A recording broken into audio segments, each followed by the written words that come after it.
მოგესალმებით მეგობრებო, 30 მაისია დღეს და ჩვენი მორიგის ხდომა არის ხომით გათვალისწინებული შედეგია პირველი კვარტლის ანგარიში, რომელიც წარმოდგენილია და ვიცნობთ და ცნობა თუ მივიღოთ, თუ რამე შეკითხვები გვაქვს. ლადო მოგესალმებით თქვენს. მეორე საკითხი არის საიზოლაციო სამუშაოებზე სახელმწიფო შესყიდვებზე ჩვენი თანხმობა უნდა და მოგვახსენებენ და იტყვიან და მესამე არის სამეურვე საბჭოს რეგლამენტში ცვლილებების შეტანის შესახებ. დღეს ეს იქ რა მოხარა გვაქვს ჩვენიშნა? თუ არა და დავიწყოთ. დავიწყეთ მაშინ ლადო დავიწყოთ თქვენით და ისა ლადო მოკლედ ვიცნობთ ამას და თუ რამეში მე მგონი თუ გინებათ აქ თავაზობთ რომ პირდაპირ თუ გვაქვს შეკითხვებით დავიწყოთ პირდაპირ ხო ყველა საკითხული გვაქვს და რაღაცო დავიწყოთ ახლა თავი და მოყოლა თან ეს ამას ითვალისწინებს ხო? კი ბატონო როგორც იტყვით მოგესალმებით. თუ რამე შეკითხვები არის? არა გაქვს შეკითხვები. ჩვენ ამაზე სულ ლაპარაკობდი და ჩვენი დამტკიცებული ის არის. კარგით ლადო აბა შეკითხვები არ არის, ცნობა თუ იღებთ ამ იმას და აი ესა ჩვენი პირველი არხის მიმართ იგივე შეკითხვები არის?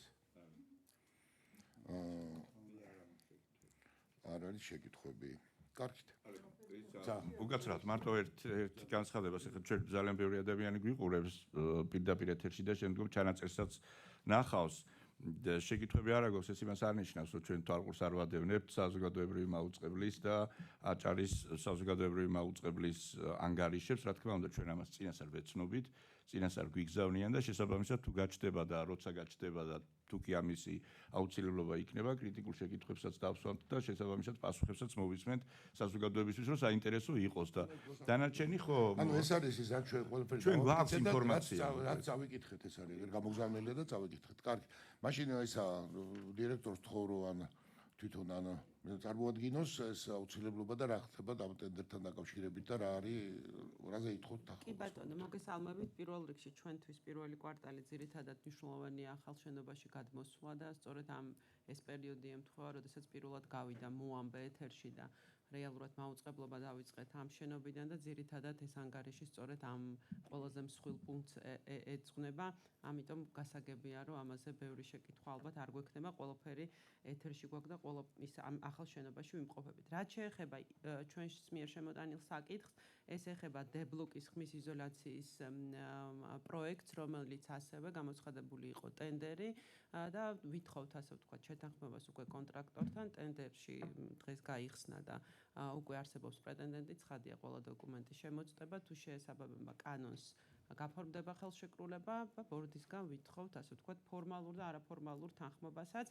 მაყურებელს რო უთხრათ, ეს შეეხება იზოლაციის ნაწილს იმისთვის, რომ აგრეგატები, რომელიც დამონტაჟებულია D-ბლოკზე და ეს არის ძალიან დიდი ტექნიკა, ვინაიდან წარმოებელმა მოითხოვა დამატებითი გარანტიები, ამიტომ ჩვენ სიმძლავრეს კიდევ აძლიერებთ იმისთვის, რომ მოსახლეობა არ შეწუხდეს, ხოლო შორის მოსახლეობაც უყურებს ამ ეთერს დარწმუნებული ვარ, იმიტომ რომ მათი პირდაპირ ინტერესია, რომ ხმის იზოლაცია იყოს სრულად დაცული, ეს ჩვენი ვალდებულებაა, საკანონმდებლო ნაწილს რო ვუპასუხოთ და ამიტომ უკვე გავაფორმებთ ხელშეკრულებას კომპანიასთან და მოწოდების ვადებით ჩავჯდებით, რა თქმა უნდა, ამ ყველა პირობაში და რეალურად დავასრულებთ ამ იზოლაციის საკითხსაც, რაც ფიქრობ, რომ კიდევ ერთი წინ გადადგმული ნაბიჯი. ვენტილაციაც ხო? ვენტილაცია არის გაგრილება გათბობა შენობაში, თუმცა ამ შემთხვევაში ხმის იზოლაციაზე გვაქვს საუბარი, რომ მოსახლეობა არ შეწუხდეს დამატებითი დეციბელებით კანონით გათვალისწინებული მოთხოვნების მიხედვით.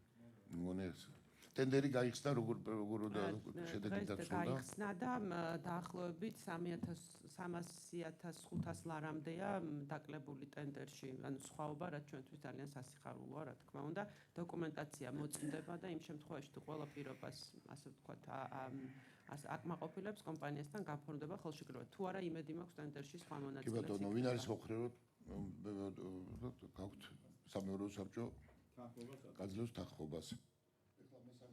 მესამე საკითხი არის და ქალბატონებს წარმოგიდგენოთ მოგეხსენებათ საჭიროება რატო გახდა მართალი გითხრათ კაცმა რო თქვა ამ კანონის მოხდეთ ვიტყვი ეს ყოველთვის საჭიროებდა რა მიდგომას, მაგრამ პრაქტიკა იყო რომ არ იყო ესე ვთქვათ ყურადღების ცენტრში ეს სამეურვეო საბჭო ბოლოს დადგა, მაგრამ ჩვენ ვნახეთ რომ ეს კანონი თავის დროზე ვინც დაწერა თუ როგორც დაწერეს არ გაითვალისწინეს თქვათ ის რეალობა როგორ შეიძლება ყოფილიყო. ჩვენ ვნახეთ რომ უკვე საბჭოს სხდომის ნორმალურად წარდოს უბრალოდ შეეშალა ხელი, იმიტომ რომ ის ჩანაწერი რომ ვისაც უნდა და უნდა დაესწროს და რამდენიც უნდა თქვათ ისაუბროს ამან ჩვენ ნახეთ რომ მიიტანა უმართავი სიტუაცია აქ არანაირი მერკეტები სხვა ჩვენ არა გვაქვს და აი ქალბატონელო შევთხოვეთ მაშინ რამე მოიფიქრებინა კანონს ჩვენ არ ვეხებით და ამას ვიცავთ მაგრამ იმ პრაქტიკიდან გამომდინარე რაც ჩვენ გვაქვს და ჩვენ ამ თქვენ ბევრი წლის უკვე შეიძლება ითქვას რამდენიმე წლის წინ შემოშავდა ერთ ვიცოდი რომ ჩვენ სხდომა არის ონლაინ და თანამედროვე ტექნოლოგიების გამოყენებით და ჩვეულებრივი პრაქტიკაა დამკვიდრებული ელენე რაღაც ესეთ გვთავაზობს და ამას შემოგითხარით ელენე დანჩენი წერია და ძირითადად მოგიყევით კანონის შესახებ დიახ კანონის ჩანაწერს ვიცნობთ და აღარ შეგახსენებთ არ დაუბრუნდები ასევე არის ჩანაწერი სამეურნეო საბჭოს რეგლამენტში სხდომის საჯაროებასთან და გამჭვირვალობასთან დაკავშირებით და ეს წესი ემსახურება ზუსტად რომ სხდომა იყოს მაქსიმალურად ორიენტირებული სამუშაო პროცესზე სამეურნეო საბჭოს ჰქონდეს შესაძლებლობა როგორც მოусმინოს საკითხის შესახებ ინფორმაციას ასევე გამართოს მსჯელობა და უფრო კონსტრუქციულად წარიმართოს თითოეული სხდომა დაგეთანხმებით ბატონ ვასილ რეგლამენტი ითვალისწინებს ელექტრონულად ჩართვის შესაძლებლობას და ცხადია, როდესაც 2005-6 წლებში ეს ჩანაწერი გაჩნდა მაუწყებლობის შესახებ კანონში, მაშინ ელექტრონული კომუნიკაციის საშუალებით ფორმით დასწრება, ჩართვა სხდომაზე, ამა თუ იმ კონფერენციაზე, სემინარზე და ასე შემდეგ ვერ იქნებოდა გათვალისწინებული, მაგრამ ტექნოლოგიები განვითარდა, ეს შესაძლებლობა გაჩნდა, აპრობირებულია, ეხლაც აჭარა გვერდთვებოდა ელექტრონულად და ეს პრაქტიკა სამეურნეო საბჭოზეც უკვე დანერგილია რამოდენიმე წლებია. რეგლამენტიც ითვალისწინებს ამის შესაძლებლობას სამეურნეო საბჭოს წევრებისთვის და სწორედ ამ პრაქტიკის გადმოტანა იყო საფუძველი იმისათვის, რომ უზრუნველყოფილი იყოს პირთა დასწრება სამეურნეო საბჭოს სხდომაზე. წესს ალბათ გაეცნობოდით, წესი ითვალისწინებს მცირე პროცედურას, რომ თითოეულ პირს შეუძლია მიმართოს სამეურნეო საბჭოს აპარატს. სხდომის დღის წესრიგი კანონის თანახმად იდება 3 დღით ადრე. ეს წესი ითვალისწინებს, რომ სხდომის დღის წესრიგის დადების შემდეგ, გამოქვეყნების შემდეგ 2 დღით ადრე დაინტერესებულ პირს აქვს შესაძლებლობა 2 დღით ადრე? დიახ. დაინტერესებულ პირს აქვს შესაძლებლობა გამოაგზავნოს ელექტრონულ მისამართზე თავისი შეტყობინება სხდომაზე დასწრების სურვილის შესახებ. შემდეგ აპარატი სხდომის დღეს უზრუნველყოფს ამ პირის ტექნიკურად ჩართვას სხდომაზე. შემდეგ გათვალისწინებულია შესაძლებლობა საკუთარი აზრის გამოხატვის არის ყველა ელექტრონული კომუნიკაციის საშუალება ითვალისწინებს სპეციალურ ფორმას, ნიშანს, რომლითაც პირმა შეიძლება აცნობს სამეურნეო საბჭოს თავისი სურვილი გამოხატონ აზრი, გამოთქვან თავისი აზრი. ეს ნიშანი ჩნდება ავტომატურად და ჩნდება რიგითობის მიხედვით. შესაბამისად მარტივია ამისი იდენტიფიცირება, თუ ისა არ აქვს სურვილი გამოხატოს თავისი აზრი. ასევე ეს წესი ყოველ შემთხვევაში მისი პროექტი ითვალისწინებს შესაძლებლობას გათვალისწინებული იყოს რაოდენობიდან გამომდინარე, დამსწრე პირთა რაოდენობიდან გამომდინარე გათვალისწინებული იყოს რეგლამენტი, დროის გარკვეული მონაკვეთი, იმიტომ რომ სურვილთა რაოდენობა შეიძლება იყოს დიდი. ასევე დამსწრე პირთა რაოდენობიდან გამომდინარე, ანუ იმისათვის რომ სხდომა რაღაცა დროის მონაკვეთს არ გაცდეს და სამუშაო პროცესის კონსტრუქციალობა და ფიზიკური შესაძლებლობა იყოს შენარჩუნებული, დამსწრე პირთაგან რაოდენობა გამოსვლელ პირთა ასევე შეიძლება განისაზღვროს სამეურნეო საბჭოს გადაწყვეტილებით. ეს დამოკიდებულია საკითხების რაოდენობაზე, დაინტერესებულ დამსწრე პირთა რაოდენობაზე და იმის ქრონომეტრაჟზე, ანუ რა დრო დაეთმო თითოეული საკითხის განხილვას ცხადია, რა თვითონ სხდომის მსვლელობისას. ეს არის ზოგადად მცირე, ასე ვთქვათ, მიმოხილვა წესის. ცხადია, კანონს ეფუძნება ეს წესი და არ არღვევს არც ერთ ნაწილში. ასევე გათვალისწინებულია, თუ იქნება გამოყენებული სიძულვილის ენა, შეურაცხყოფელი ლექსიკა, მუქარა და უცენზურო სიტყვები, არის შესაძლებლობა იყოს შეზღუდული გამოსვლელი პირის ასე ვთქვათ, ხმა. ლენე ერთ რეპლიკას და და მე ასევე კანონთან შესაბამისი უნდა იყოს ეს გამოსვლა. რეგლამენტი ითვალისწინებს დღის წესრიგთან აზრის გამოხატვის საშუალებას და ცხადია, რომ ამ შემთხვევაშიც ეს წესი უნდა იყოს ერთ დაცული. რეპლიკა და მე ხალბატონელის მადლობა, იმიტომ რომ მან ახსენა რომ სწორედ კი არ არის, არამედ პირიქით ეს იძლევა კანონის შესრულების ვალდებულებას ჩვენ მაქსიმალურ შესაძლებლობას. ჩვენ დავინახეთ რომ ეს კანონი როცა დაიწერა, მან არ გაითვალისწინეს უბრალოდ რეალობა, იმიტომ რომ საკმარისია მოინდომოს აღარ უნდა ჩვენი შესაძლებლობები და ეგ არ არის 10 ადამიანსაც უკვე ეს ვერ იტევს და ლაპარაკი არ არის უკვე 15-20 ადამიანზე და რომ ეს უკვე საშუალებას გვაძლევს რომ ჩავთოთ იმდენი ადამიანი, რამდენიც არის სურვილი. ესეთი ხო შეკითხვა მაქვს. ლადო იყო ეს ორივე ტელევიზიას ეხება. ცხადი. ორივე ტელევიზიას და ეხლა მაშინ მე გადავეც სამუშაო რეჟიმზე. რამე ვიცი რომ რაღაც შენიშვნებია შემოსული წევრების მიერ და აბა მის გავაცანეთ. დიახ, ალბათ ყველა წევრი გაეცნო იმ შენიშვნებს, რაც იყო ხომ გამოგზავნილი. გავაჟღეროთ. დიახ, კი ბატონო. ერთი რამოდენიმე პუნქტად არის დაყოფილი შენიშვნები, სამართლებრივი საფუძვლის ვისი შენიშვნებია არარსებობა. გითხარით? ეს არის ბატონ ლაშა ტუღუშის, ლია შავგულიძის, ზაზა აბაშიძის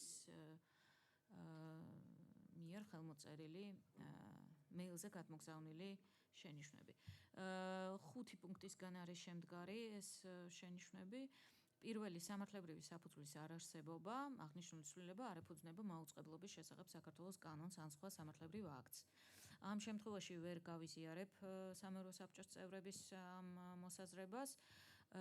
პირდაპირ გათვალისწინება ვერც მოხდებოდა ამისი, ითვალისწინებს კანონი დაინტერესებულ პირთა დასწრებას, ხოლო რეგლამენტი ითვალისწინებს წესის შემოღებას, თუ როგორ იქნება უზრუნველყოფილი ეს მუხლი, შესაბამისად ისევე როგორც რეგლამენტი დამტკიცდა და რეგლამენტით მთელი რიგი პროცედურები განისაზღვრა, ასევე კანონთან წინააღმდეგობაში არ მოდის იმ წესის განსაზღვრა, რომელიც უზრუნველყოფს დაინტერესებულ პირთა სხდომაზე დასწრებას. პირიქით, ხელს უწყობს წინააღმდეგობაში კი არ მოდის, ასე შეიძლება შესრულდეს და შეტყობით ხო არ უწერია თქვა 20 ადამიანმა რომ მოინდომოს ან 30-მა, მაშინ როგორ და მოვიქცეთ.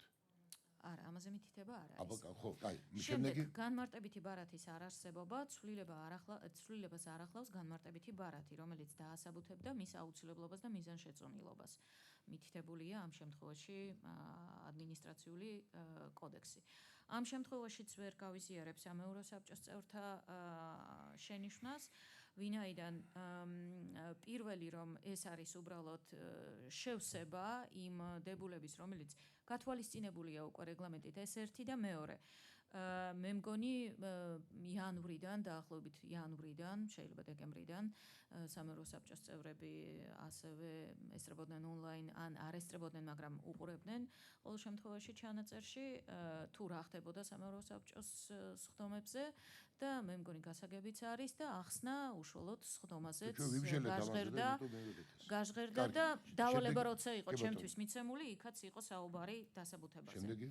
მაუწყებლობის შესახებ კანონის დარღვევა, ცვლილება, რომელიც აიძულებს დაინტერესებულ პირებს წინასწარ გააგზავნონ შეტყობინება და მიუთითონ დღის წესრიგის კონკრეტული საკითხი, ზღუდავს მაუწყებლობის შესახებ კანონის 22-მე-7 პუნქტით გარანტირებული თავისუფალი დასწრების და აზრის გამოხატვის უფლებას. ეს ნაწილი საერთოდ ამოვიღე,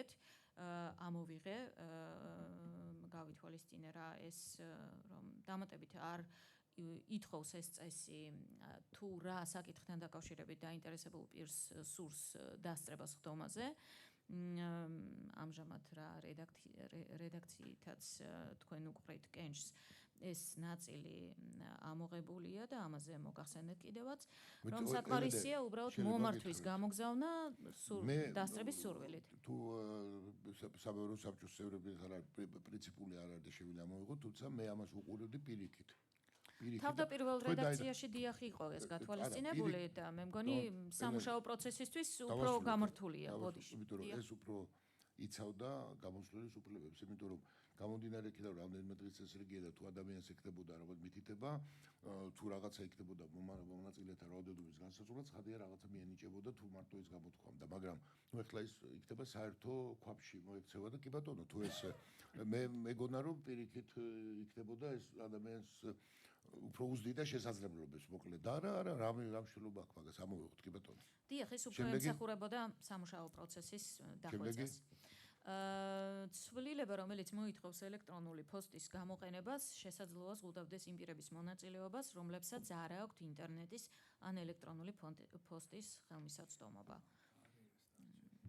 არ ვიცი რა კომენტარი გავაკეთო ამასთან დაკავშირებით და მეხუთე შენიშვნა ცვლილება, რომელიც აწესებს წინასწარი რეგისტრაციის მოთხოვნას, შეიძლება განიხილებოდეს როგორც დაინტერესებული მხარის მიერ მოსაზრების წარდგენის უფლების გაუმართლებელ შეზღუდვას.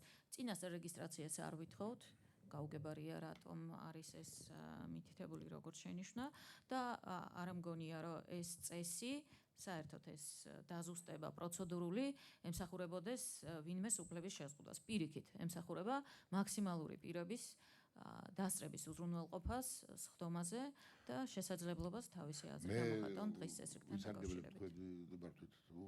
და თავმჯდომარის შეგიძლია პირველი ვიტყვი რომ განსაკუთრებულია არიან ადამიანები რომელიც არ აქვთ ელექტრონული პოსტა, არც ინტერნეტი არ აქვთ, შეიძლება ტელევიზორიც არ აქვს, მაგრამ მას აინტერესებს ძალიან მუშაობა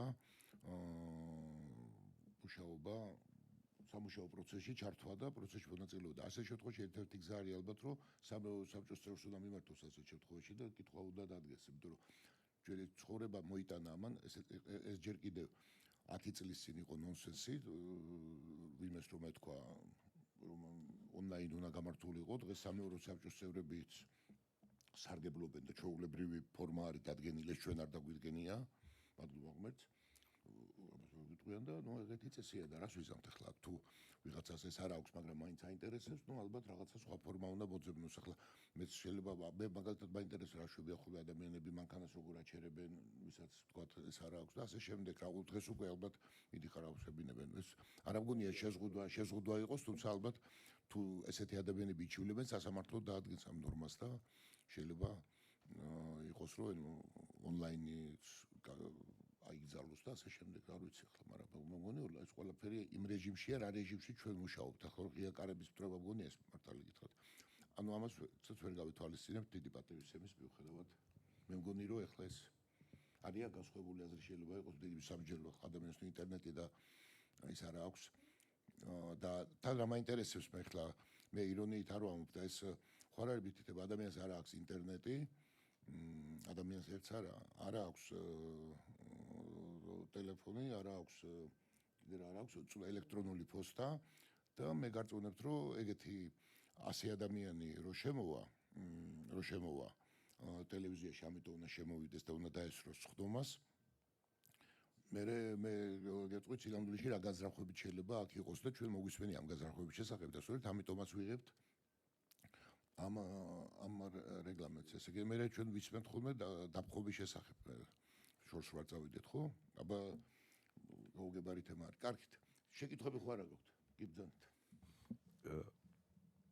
ჩემი აზრით ეს ცვლილებები რეგლამენტში არა მარტო დროულია, არამედ დროსთან სრულად თანხვედრაშია, თუ გავითვალისწინებთ ტექნოლოგიური შესაძლებლობების განვითარებას.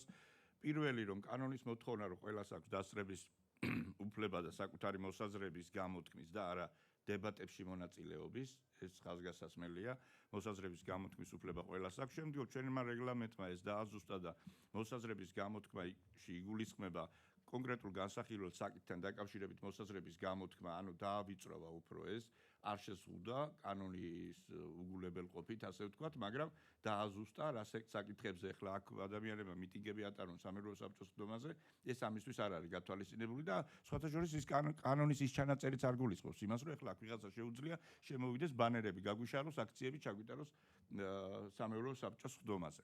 ეს მეორე საკითხი და მესამე მართლაც ბატონმა ვასილმა აღნიშნა ჩვენ არამხოლოდ ონლაინ ვესწრებით სამეურვეო საბჭოს წევრები ხანდახან როცა ამის აუცილებლობა არსებობს საბჭოს სხდომას არამედ COVID პანდემიის დროს არა მარტო ჩვენ და სამეურვეო საბჭომ არამედ საერთაშორისო ორგანიზაციებიც მართავდნენ შეხვედრებს ონლაინ ფორმატში COVID პანდემიის დროს და ეს ითვლებოდა ძალიან ჩვეულებრივ და ნორმალურ ასე ვთქვათ ფორმას. ამ შემთხვევაში მე ვფიქრობ, რომ შესაძლებლობების თვალსაზრისით უფრო მეტად გაიზარდა შესაძლებლობა რომ დაესწრონ ადამიანები, ვისაც სურვილი აქვს სამეურვეო საბჭოს სხდომას და გამოთქვან თავისი მოსაზრება. პირველი, თავიდანვე როდესაც მე ამ კანონის ამ ჩანაწერს გავეცანი, მაშინვე ვთქვი, რომ დაუშვათ, როცა რაოდენობა არ არის განსაზღვრული, დაუშვათ მოინდომა 2000-მა კაცმა სამეურვეო საბჭოს სხდომაზე დასწრება და მოსაზრების გამოთქვა. ამ შემთხვევაში მე საბჭოს სხდომებზეც მაქვს ნათქვამი და ღია სხდომებზეც, არა მარტო სამუშაო შეხვედრებზე. ამ შემთხვევაში საბჭომ უნდა მიიღოს გადაწყვეტილება, შეიცვალოს ადგილი, სხდომის გამართვის ადგილი, გადავინაცვლოთ ფილარმონიაში, დავწყდეთ სცენაზე და დარბაზში დაჯდეს ის 2000 კაცი და ამ ფორმატში გავმართოთ სხდომა, მაგრამ ეს ხო აბსურდია, ეხლა ხო აბსოლუტური სისულელეა ეს. ამიტომ ჩვენი შესაძლებლობების გათვალისწინებით და იმის გათვალისწინებით, რომ ჩვენ ყველა ჩვენს მაყურებელს და მსმენელს, რომლის მიმართაც კიდევ ერთხელ ვადასტურებთ პატივისცემას და გამოვხატავთ ამ პატივისცემას, ვაძლევთ ამ ადამიანებს იმის შესაძლებლობას, რომ ონლაინ ფორმატში მონაწილეობა მიიღონ სამეურვეო საბჭოს სხდომებში და შესაბამისად გამოთქვან მოსაზრება. რაც შეეხება რეგლამენტს, ბატონო ვასილ, ჩვენ ახლა ეს განსაზღვრული არ აქვს, ასაკამდე ქონდა განსაზღვრული და არც ამ ცვლილებებით არის, რომ შეიძლება დაუშვათ კონკრეტულ საკითხს დაეთმოს რაღაცა გარკვეული დრო. იმიტომ რომ თუ კი თქვა სხდომაზე დამსწრე, ონლაინ დამსწრე ყველა ადამიანი გამოთქვამს მოსაზრებას, ამ შემთხვევაში ჩვენი სხდომა შეიძლება იმ დღეს საერთოდ არ დამთავრდეს ყველა საკითხთან დაკავშირებით. ამიტომ სრულიად ბუნებრივია ამ შემთხვევაში ეს უკვე სხდომის მიმდინარეობის დროს დაზუსტდება და იქ გაირკვევა უკვე რა და როგორ უნდა გავაკეთოთ. მე დარწმუნებული ვარ, ამას ადამიანები ძალიან გონივრულად მიუდგებიან და ამ საკითხს, ამ ცვლილებას განიხილავენ როგორც შესაძლებლობას და არა ბარიერს. თუ იმასაც გავითვალისწინებთ, რომ კონკრეტულ ადამიანებს რაც იქ საკითხი იყო, რომ არ აქვს ტელეფონი, არ აქვს ელექტრონული პოსტა და ასე შემდეგ, ჩვენი პრაქტიკა, სამეურვეო საბჭოს 20 წლიანი პრაქტიკა, რაც კანონში ეს ჩანაწერი არსებობს კი, გვიჩვენებს იმას, რომ სწორედ ონლაინ ელექტრონული პოსტის მეშვეობით მომართავდნენ სამეურვეო საბჭოს აპარატს და ასე ესწრებოდნენ ის ადამიანები, როცა ესწრებოდნენ და ვინც ესწრებოდა, ამ შემთხვევაში არ ამგონია ძალიან დიდი, ასე ვთქვათ, ტალღა იყოს იმ ადამიანების, ვისაც არ აქვს ტელეფონი, ელექტრონული პოსტის მისამართი და ვინც არ სარგებლობს ინტერნეტით და თუ კი ასეთებიც იქნებიან, მე შემიძლია როგორც საბჭოს წევრმა ესეთ წიანდადებას დავაყენოთ, თუ კი ისინი მოგმართავენ სამეურვეო საბჭოს წერილობით, ჩააბარებენ დაცვის თანამშრომელს თუ კანცელარიას, ამის შემდგომ ამ კონკრეტულ ერთ ადამიანს თუ რამდენიც იქნებიან ინტერნეტო, პოსტო და ტელეფონო ადამიანები, ვისაც არ აქვს შესაძლებლობა ტექნიკურად დაესწროს, ეს ადამიანი დაესწრება. ანუ შეზღუდვა ამ თვალსაზრისით არავისთვის არ იარსებებს, მაგრამ ტექნიკური შესაძლებლობა უკვე მე ერთ რამესაც მინდა ხაზი გაუსვა, ეს ცვლილება და ტექნიკური შესაძლებლობა საშუალებას მისცემს ადამიანებს არამხოლოდ მათ, ვინც საქართველოში, არამედ მათაც, ვინც საქართველოში არ არის და არის პირველი არხის მაყურებელი და საქართველოს მოქალაქე, მონაწილეობა მიიღონ სამეურვეო საბჭოს სხდომებში და ჩაერთონ და თავიანთი მოსაზრება გამოთქვან. მე ამ ცვლილებას განვიხილავ როგორც შესაძლებლობას და არა ვინმესთვის შეზღუდვას, თორე ეხლა ჩვენი სამუშაო ოთახი ჩანს ეკრანზე, უყურებენ ადამიანები და ვიღაცები აქ დამსწრეებიც ყოფილან. საბჭოს არაწევრები და იციან რამდენი სკამი დგას და ამაზე მეტი მაინც ვერ დაეტევა ოთახში. ვისაც არ აქვს, არც არ დარეგისტრირდება, ისიც უნდა დაესწროს. არა. აბა შეთავაზება რა შემდგომარეობდა? თუ ადამიანს არ აქვს აი ეს ტექნიკური შესაძლებლობები და არა მაქვს, ესე იგი რა არ აქვს, მაშინ წერილობით უნდა მოგმართოს, დაწეროს ფურცელზე და დაწეროს და შემოიტანოს. ანუ იგივე წესზე დაბრუნებას ვითხოვ? არა, იგივე წესზე დაბრუნებას არ ვითხოვ. მე ვამბობ იმას, რომ თუ ადამიანი არის უკიდურესად ისეთ მდგომარეობაში, რომ პირველი არხის და საზოგადოებრივი მაუწყებლობის მუშაობის გარდა დედამიწის ზურგზე არაფერი აინტერესებს და ონლაინ ინფორმაციას არ იღებს, ამ შემთხვევაში ნუ ეხლა ჩვენ ხო ერთ შევხვდავთ.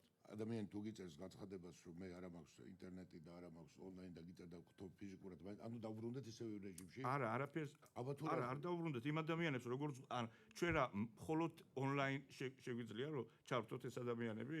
ჩვენ შეგვიძლია რომ პირიქით მოვიწვიოთ კიდეც ადამიანი, თუ კი მისი მოსაზრებები საინტერესოდ მოგვიჩვენება და ის წერილობით მოგვარდოს. მე მგონია რომ მაშინ ეს ბონდოს უყაროთ, ბონდოს შეთავაზებით, ამ შეთავაზება ამას მეორეს აზრი არ აქვს, მაშინ ონლაინ რაღაც გვიდა ადამიანი დაგიწერს ამას და არა მაქვს ინტერნეტიო და უნდა ამას ამბობ, ხო? არა, ეხლა ბატონო ვასილ, ადამიანი შენ აგიდა რომ ხო ამოწმოთ ინტერნეტი აქვს თუ არა? ადამიანი ვერ დამიწერს ამას სოციალურ ქსელში, რომ ლანძღავს და მე მომწერს რომ ინტერნეტი არ მაქვს, რანაირად მლანძღავს ამას სოციალურ ქსელში? თუნდო იცი რა მინდა რომ ავი შევთქო და ჩემთ მე ვერ გავიგე მართალია ორი თქო. ერთი წუთი მოგცემთ. მაგრამ ასეთის ალბათობა, რაც მე თქვი ეხლა და აი რა თქვენი შეკითხვა გამოიწვია ბატონო ვასილ, არის აბსოლუტურად ნულის ტოლი. როგორ არის ნულის ტოლი? ამას დაგიწევ. ავიცი, აბა მე ხა ესე უყურებ ამას. ადამიანმა დაგიწერს. ხა მე რო გითხრა რომ არა მაქვს ინტერნეტი, შევნაშე რას ფეთყვი? არა მაქვს ინტერნეტი და არა მაქვს ეს არა. ხო არა მაქვს ელექტრონული პოსტა. შემიმოწმებ? შეგიმოწმებ. რა როგორ შემიმოწმებ? იმიტომ რომ მანამდე თქვენთან პოსტით რამე გვაქვს თუ არა გამოგზავნილი და თქვენ რამე გაქვთ თუ არა გამოგზავნილი. დღეს აღარ ნუ ეხა დღეს აღარ მაქვს არა, ეს ვერ გავიდი ახლა ბონდო რა. ეს პრიჩინაზე მაშინ შენი ფორმულირება ვერ მესმის შენი ფორმულირება მართალებით რა. თუ იგივე ნორმას ტოვებ თამაშს. არა, მე არ ვამბობ რომ იგივე ნორმას ტოვებ, გაი, სხვა მე ვამბობ, გავი. მე ვამბობ იმას რომ ეს ცვლილება უნდა მივიღოთ, მაგრამ შეიძლება რაღაცა გამონაკლისი არსებობდეს თქო. ანუ კანონი რო გეუბნება რომ ყველას აქვს დასწრების უფლება და მე არ გაჩნდა ისეთი მოსაზრება რომ ყველას შეიძლება არ კონდეს დასწრების უფლება, ჩვენ უნდა კონდეს შესაძლებლობა რომ ყველას კონდეს დასწრების უფლება. აი ამას ვამბობ მე. გინდა თუ არა, რატო არა გაქვს ინტერნეტი და უნდა კონდეს ინტერნეტი ყოველ ერთი ადამიანს.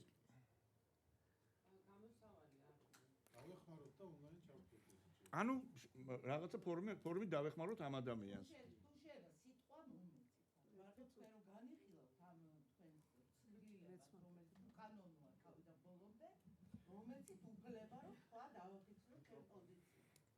ქალბატონო ლიანა, მოგცემენ სიტყვას. ლიანა არა კიდე ლამზია. ლია წერია პასპორტში და როგორ წერია? კი ბატონო, ქალბატონო ლია, რაც და ხედით დაგვიანებით და ადამიანს იმიტომ რომ საცობებია თქვენი ხელისუფლების მიერ შექმნილი დაუმთავრებელი. ჩვენი ბრალია. რა თქმა უნდა, თქვენი ბრალია ყველაფერი ქოცების, რასაკვირველია. ბუღალატერების. არ ვაპირებ ხა მაგ თემაზე ვერ ვაპარაკ. ეს არ ვღებ კანონს მაუწყებლობის შესახებ, არ ვღებ კანონს. ადამიანს უზღუდავს გამოხატვის თავისუფლებას, ადამიანებს უზღუდავს დასწრების თავისუფლებას და საკუთარი აზრის გამოტყვის უფლებას, რაც წერია კანონში მაუწყებლობის შესახებ. და არ ვღებთ კანონს ისე რომ თვალსას არ ახამხამებთ ხალბატონელენ. თქვენ შექმნით ეს გენიალური დოკუმენტი. თქვენი შენიშვნები წავიკითხეთ სრულად ქალბატონლია და ვიცნობთ თქვენ შენიშვნებს. არ გაწუხებთ საკითხი რომ არ ვღებთ კანონს. ჩემი შეფასებით არ გვყავს ეს წესი კანონს. დაგისაბუთებთ. ეს ერთი წუთით. თამილა თქვენ ეს გამოთქვით აზრი. უბრალოდ მინდა დავაფიქსირო შესაძლებლობას აძლევს აი ამ რეგლამენტის შეცვლით აი ვთქვათ ბორდის მთლიანი შემადგენლობა წავიდა აჭარაში და ბათუმში აჭარის ტელევიზიაში ჩაატარა ბორდის სხდომა, ხო? შესაძლებლობა არის არაჩვეულებრივი ადამიანები კი არ წამოვლენ აჭარის ტელევიზიაში, ვისაც უნდა ჩართვა. ჩაერთვებიან ჩვეულებრივ ონლაინ და ეს მათთვის არის ძალიან კარგი საშუალება, ხო? ახლა და კიდე რა მაინტერესებს იცით ქალბატონო ელენე, აი შეურაცხყოფებზე საუბრობდით თქვენ. მაინტერესებს შეურაცხყოფებზე არის საუბარი მხოლოდ იმ შეურაცხყოფებზე, რომლებიც აქ ითქვა, აქ ეზოში ითქვა, გარეთ ითქვა თუ იმ შეურაცხყოფებზე, რომლებიც სოციალურ ქსელშიც მოხვდა. და ძალიან დიდი რაოდენობა. არა, საუბარი არის თუ გამოსვლელი დაინტერესებული პირი. ეცოთ ელენე რა. თამილას დიდი პატრიოტია. მოდი ახლა ეს განვიხილოთ და შეურაცხყოფების საკითხი ახლა ყველაფერს თუ განვიხილოთ, ჩვენ თვითონ დავიცვათ ახლა დღეს ეს რიგი. ამასთან დაკავშირებით. რას გულისხმობთ შეურაცხყოფაში კონკრეტულად და შეურაცხყოფებზე არ ვლაპარაკობ დღეს. რას გულისხმობთ? კარგად გაგვიწერეთ, რას გულისხმობთ ამაში. ელენე, შეურაცხყოფაზე არ პასუხობ, არ გიხდოთ, არ გაძლევთ სიტყვა. შეურაცხყოფაზე დღეს არ რას ვსაუბრობ. ქვია არ გვაძლევთ სიტყვას? შენ გაძლევთ, ელენეს არ ვაძლევ სიტყვას. რას ქვია არ არ ვაძლევ. მე მაქვს უფლება კანონით მოვიწოვო ყველა კითხვაზე პასუხი. უკაცრავად. ცალკე შეგიძლიათ კითხოთ რა მიაჩნია ელენეს შეურაცხყოფა. დღეს ჩვენ ამას არ ვიხილავთ. არა, რას აპირებს რომ როგორ შეუძლია შეაფასოს შეურაცხყოფა ელენესთვის არავის არ დაუვალებია. ხმას ნუუწევ ჯერ ერთი და არავის არ იმიტომ რომ არაცლით ლაპარაკს ბორდის. იმიტომ რომ დღეს არ უკაცრავად ერთწუთი. ესე იგი რა არის? არ ვიხილავ დღეს რა არის შეურაცხყოფა. შეურაცხყოფის განსაზღვრება როგორ აპირებთ მაგალითად სიძულვილის ენის ახსნას საზოგადოებისთვის რას გულისხმობთ ამაში? აგვიხსენეთ. ელენე, თქვენ როგორ ჩათვლით ისე? მე თქვენ უკაცრავად საბჭოს წევრებს მოგმართავთ ახლა მე. ან ერთმანეთს ვეთ პატევი. მას ძალიან ისე ვთქო და ზუსტად ისე წავიდეთ და ნუ ავყვებით ამას თვითონ. რა მიაჩნია შეურაცხყოფა, როგორია რთული ქვეწყობილი წინადადება და რა არის ეს მე განვიხილავ. დღეს არ განიხილება და არ დგას დღის წესრიგში რა მიაჩნია. მაშინ ამოიღეთ ეს ნაწილი აი ამ პროექტიდან. თუ არ იცით რას ნიშნავს როგორ განისაზღვრება შეურაცხყოფა, ვინ როგორ აფასებს შეურაცხყოფას და როგორ არის მიმართება საერთოდ კანონთან, როგორ მიმართებაშია ის რა წერია აქ, მაშინ ამოიღეთ აქედან აი რაღაცა პროექტიდან. გასაგებია. საერთოდ ამოიღეთ. ვის გიდათ? არა, მთლიანად ეგ აბზაცი არის დასამუშავებელი და უნდა გავარკვიოთ რას გულისხმობს ქალბატონი ელენე შეურაცხყოფაში. ეს არ არის ერთადერთი დოკუმენტი, სადაც ეს სიტყვებია, ეს სხვა დოკუმენტებშიც გვხვდება. მოგეთ, ეს ყველაფერი რაც აქ წერი არის კანონდარღვევით შედგენილი. ქალბატონი ელენე, თქვენ მზად ხართ ხო, ოდესღაც პასუხი აგოთ უკანონო დოკუმენტების. უკაცრავად თუ შეიძლება რა. ძალიან ხშირად ისმის მე უკაცრავად პასუხია და მომესმენთ ერთ წინაზე. მე კატეგორიულად ხოთ ყველა საბჭოს წევრს. აქ არ ახართ არჩეული არც ანგელოზებად, არც თავარანგელოზებად, ქერუბიმებად და მუქარას თავი დაანებეთ. კატეგორიულად ხოთ ამას. თქვენ ადამიანებს დღე-დაღამე სამსახურიდან აგდებთ, რომ არავის არ ვემუქრებით ჩვენ და ფიარს უგორებთ, ადამიანებს შეურაცხყოფას აყენებთ, თელი თქვენი მოქმედები და აღარაფერს არ ვიტყვი დანარჩენზე კიდე. თქვენ აყენებთ ადამიანებს შეურაცხყოფას, თქვენ თვითნებურად გააგდებთ ხალხის სამსახურიდან. თქვენ შეუზღუდეთ ადამიანებს ბერს ნუყვირი ხარ შენ თავხედო შენი რეპუტაცია არის სამარცხვინო ხარ თავიდან ბოლომდე დებილი ხარ შენ ხარ კორუმპირებული წარსულში ყველა ვიცი შენი ჟურნალისტური გამოცდილება რა ხარ რა იყავე და რა ხარ დღესაც წესიერად ილაბ ტრანსგენ შეხედე შენ თავს რას გევხარ აი შეხედე შენ შეგევხარ შეხარ ტრანსგენდერიც ხარ და არაკაციც ხარ თავიდან ბოლომდე რა წესიერად ილაპარაკე აგა წესიერად მოიქეცი გასაგებია შენთვის თავ ნუაბრიალებმა მახინჯთვალებს ნუაბრიალებს შესაძოდაო შენ უტუც უკაცრავად პასუხია მე ვის უბედავ უნდა გითხრათ რომ მე მიმართავ პარლამენტს ერთხელ მიმართა კიდევ ერთხელ რომ მან უნდა გადახედოს და იმჟელოს უნდა ბურთზე მე მიმაჩნია რომ ასეთი ორგანიზაცია ასეთი მნიშვნელოვანი ორგანიზაციას ამ სახით და ამ ფორმით კიდე ამ რეგლამენტით თუ ამ კანონით ამ ეთიკით შეუძლებელია ეს ამას ესე მართავდეს და ამ პირობებში იყოს აქ უბრალოდ შეუძლებელია დაიჯითის საუბარი დააკეთეთ ეგეც დაიჯითის საუბარი მე უნდა გითხრათ თუმცა თქვენ წარმოადგენთ რა ვქნათ ესეთი კანონია ასე ამირჩიეს ასე აგირჩიეთ წარმოგადგეთ ის კვოტით ამირჩიეს ხო კი ბატონო რა გინდა მე და ხართ კიდეც და ამიტომაც მე მგონი ვერც ერთი ვერ ვიდო თქვენ თავსრულად როცა კი ბრძანებით ესე იგი ინებებთ და გამოცხადებით ხოლმე ხანდახან გახსენდებათ რომ სხვებაზეც უნდა მოხვიდეთ სულად გამოხატავთ საკუთარაც ეხლა რა თქმა უნდა ცილის წამებლური როგორც ყველაფერი კარგი აზრებიდან რომ გამოხატავ მე ამ დროს ისა გიაქვთ ხოვთ რომ ელემენტარულად ესეთი მე არა მაქვს თქვენი გაძევების უფლება არა მაქვს უბრალოდ ეს უფლება მაგრამ სურვილი მაქვს დიდი რო არ მოგა მე გთხოვთ რომ ეს სიტყვები არ იკადროთ არასდროს და ამ სიტყვებით არ ისაუბროთ არასდროს მე გთხოვთ გასაგებია იმ ადამიანებს თქო ვისაც შეუულიათ რომ ჩემი თხოვნა გაითვალისწინოს დანარჩენებს შეუულიათ შეუულებრივად ის გადმოგვარონ რაც მათ შეასხიათ ბოდიში შეიძლება რა მინდოდა თქვა ძალიან ხშირად ისმის ხოლმე აქ ამ სხდომებზე ის უკანონო არისო და მე მინდა პატარა ჩემი აზრი თქვა და უკაცრავად თუ შეიძლება მათქმევინეთ რა არ ვლაპარაკობ ძალიან ბევრს იშვიათად საუბრო და თუ შეიძლება მათქმევინეთ კანონში ჩანაწერი რომელიც აძლევს ადამიანებს საშუალებას იმისა რომ დაესწრონ და თავისი აზრი გამოხატონ ონლაინ საშუალება არანაირ შეზღუდვას მაგარ აკეთებს პირიქით მათ ხელს უწყობს უბრალოდ აი მოდი ჩამოვთვალოთ რა ერთი წუთი შეზღუდული თემატიკა რატო აქვს შეზღუდული ერთი წუთი დავამთავრო აზრი და მე დამის ვიკითხა თუ გინდა რა ნერვები სხვასაც აქვს მართლა სად არის როცა სად არის მანაკი ონლაინ საკუთარი აზრის გამოხატვის საშუალებას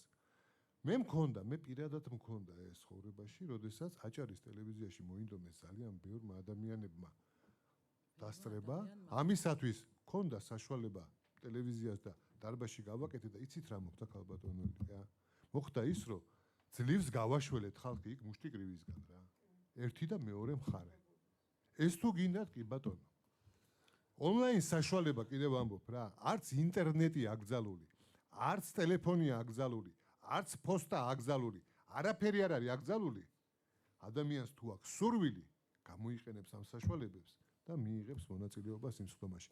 აქ აკრძალული და უკანონო არაფერი არ არის. კანონში ჩაიხედეთ ბატონო. კარგით, კანონი რა წერია კანონში? ჩავიხედეთ და უკაცრავად. 22-ე მუხლი. უკაცრავად, მაგრამ როდესაც კანონის ადამიანები იყენებენ იმისთვის შეიტანეთ. ერთი წუთი რა. ხოლმე თქვენ ერთი უსმოთ წუთი. კანონს, ერთი კაცო? წუთით რა. ეხლა ამ წუთში გვაქვს ესეთი ვითარება. კანონში რა ერთი წუთი და ესე იგი აგერა. და კეჭის ხაზზე ვაკეთებ საკითხი, გქონდეთ? არის ერთი ფორმულირება, სხვადასხვა სალამ მოგზანდებოდა ქალბატონი ლია. მათი წინადადება იქნა შემოტანილი ნამჟელი და ეს ამოღებული იქნა, რასაც ამ წუთშია საპროტესტებს, თუმცა მე პირიქით მეგონა და ვთქვი კიდეც რომ ქალბატონი ლია. ქალბატონი ლია თუ რა გინდა? ეს აპროტესტებს. და ამოვიღეთ ესა, თუმცა აქვე მე დანარტი გავაკეთე რომ ეს პირიქით უფრო მეტ უფლებას აძლევდა, მაგრამ ამოვიღეთ ესა. ამის შემდეგ არის ბონდოს წინადადება და რომელსაც მე პირადად არ ვიზერებ, ამიტომ თუ გადაძალე. ხო დააზუსტე და თუ არა და ვაშა არა, ამ კენჭისყრაზე რო არ დადგეს, იმიტომ ვაზუსტებ სწორედ ამას. თქვენ ბრძანეთ ბატონობას, როდესაც საუბრობდით, რომ თუ ადამიანს აქვს სურვილი, შეუძლია მიმართოს სამეურვეო საბჭოს წევრს. თავისი რაღაცა წინადადებებით, ხო? მერე და ამ შემთხვევაში ამ საბჭოს საწევრი გაახმიანებს დიახ, იმან უნდა გამოიტანოს ეს საკითხები, ანუ თუ ადამიანს არ აქვს ტექნიკური შესაძლებლობები, მოიტანოს ჩააბაროს წერილი. ვიცი ხომ რომ არა, ეს კამას ის ეწერება და კანონია და ის რომ კეთილი გაზარხვა რომ მე ახლა გავალ და ინტერნეტი რო არ აქვს, ტელეფონი იმას ავდგები და შემოვიყვან და მე არა, შემოვიყვანზე არა. მე აპარატმა უნდა საბჭოს წევრები დაიწყებთ ამ კეთილების გაცემას და მე და ირინამ და მე უნდა ვიმტვრევთ მერე თავი, რამდენზე გაეცით, რამდენზე. ხო და ერთი უკაც შეიძლება ვიღაცა შეიძლება ის არა. არამეს ვამბობ. ჩემთან რომ მოიტანოს წერილი ადამიანმა მე ხომ უნდა მქონდეს უფლება რომ ის წერილი წარმოვადგინო სხდომაზე. აბა ეს არაფერ შუაში არ არის დასწრებასთან. ხო და ამას გელაპარაკებით. დასწრება, რომელიც თუ ვინმეს აქვს თვალები და ყური პირველი. ის მუხლი, რომელიც კანონს უთითებენ, ვერც ერთ შემთხვევაში ვერ შესრულდებოდა. ის არის არასწორი მუხლი, მაგრამ კანონს არ ვეხებთ. ვერ შესრულდებოდა. ამაში მე ნებისმიერ თქვენთაგან შეგიძლია დაგაზუსტებით, თუ ყველას ყავთ 20 მეგობარი და რამდენჯერაც გინდა, იმდენჯერ გინდა ჩაშლის ხდომას. მოვა 20 მეგობარი და მოიყვანთ თქვენ და დაიწყება საუბარი, აქ უბრალოდ ვერ შემოვლენ და ეს არის სტრატეგიული ობიექტი. ეხლა მეორე ვისაც ამოცდა. აქ რომ მოვა უინტერნეტო, მეკითხათ ჩვენ. უინტერნეტო, ტელევიზორს რო არ უყურებს და ელექტრონული პოსტა რო არა აქვს, რო შემოვა ტელევიზიაში, აქ ცალკე რეჟიმი მუშაობს და იცავ გეუბნებით, რომ სამეურვეო საბჭოს წევრები მე ძალიან დიდ პატივს ვსვევთ, არც ქერუბიმებად არა ვართ, აქ დანიშნულები. ეს არის პასუხისმგებელია დირექტორი და ეს არის სტრატეგიული ობიექტი. ეს სად უნდა მოხდეს ეს ამბავი, ეს არის წარმოუდგენელი სრულიად. ეს ამბავი, ეს და ამაზე რა გვინდა. ამიტომ ეს არის ერთადერთი გზა და მე ამას კეჭესხაზე ვაყენებ, რომ ყველა ადამიანს, ვინც დაინტერესებულია, შეეძლოს აზრის გამოთქმა და ონლაინ დასწრება. ეს ონლაინ, ერთი წუთი, იმიტომ რომ ეს არის ერთად ეს არის რა წერია მაუწყებლობის კანონში, შეგვიძლია წაიკითხო. შეგვიძლია და წავკითხო. წაიკითხეთ. ერთი წუთით რა, მე პასუხობ ვაკეთებ კეჭისხაზე, ბევრჯერ კი არ პასუხობ. ერთხელ პასუხობ ისეთ შეუ. კანონში წერია, რომ ყველას აქვს დასწრების უფლება. და სწორედ ერთი წუთით. და ეს შესწორება, სწორედ ამის უფლებას აძლევს და მე ბოლოჯერ, იმიტომ რომ დღეს ყველას არ შეუძლია დასწრება და ამან შექმნა პრობლემები, აგერ დამეთანხმება. ეს არის კომპეტენცია აპარატის და ჩემი, ესეა კანონში და შექმნა პრობლემები, იმიტომ რომ 5-6 ადამიანზე მეტი აქ არ ეტევა, აღარ ვამბობ იმ გაზრახვებზე. და არცად არ დაეტევა და ესე ვერ გაიხსნება ახლა. ბოდო მახსენდა ხაბაში ფილარმონია ცალკე უნდა ავაშენოთ, ვის როდის მოუნდება და ვის არ მოუნდება. ეს აძლევს დღეს და არის ის ფორმა, დღეს თუ ვინმე არის ონლაინ ამის წინააღმდეგ, ეს არის უკვე დადგენილი ფორმა არის, დაადგინა მანამდე, იმიტომ რომ ეს ხდომები ესე ტარდება და ეხლა ვატარებ ვაწყობ კეჭისყრას, ესე იგი ის რომ რომელიღაც კონკრეტულ საკითხზე არის ამოღებული, დანარჩენი შეიძლება იგივე ვინ არის მომხრე რომ ეს შესწორება ვისაც იმიტომ რომ არ ჭირდება გიყადებ ეს თავდადებული არ ჭირდება ამას განმარტებითი ბარათი. აი პარლამენტში როცა შეხვალ და კანონს შეიტანს. ცვლიებას ყოველთვის ჭირდება განმარტებითი ბარათი. ესე იგი და არც თავდადებულია მარტო არცებობს კიდე სასამართლო, რომელშიც შეგიძლიათ გაასაჩივროთ ეს გადაწყვეტილება. ვინ არის მომხრე რომ ეს ცვლილება მივიღოთ? 8 წევრი ხო? 8 არის მომხრე, ერთი წინააღმდეგი. 2 არ ეცრება. მადლობთ, სხდომა დასრულებულია.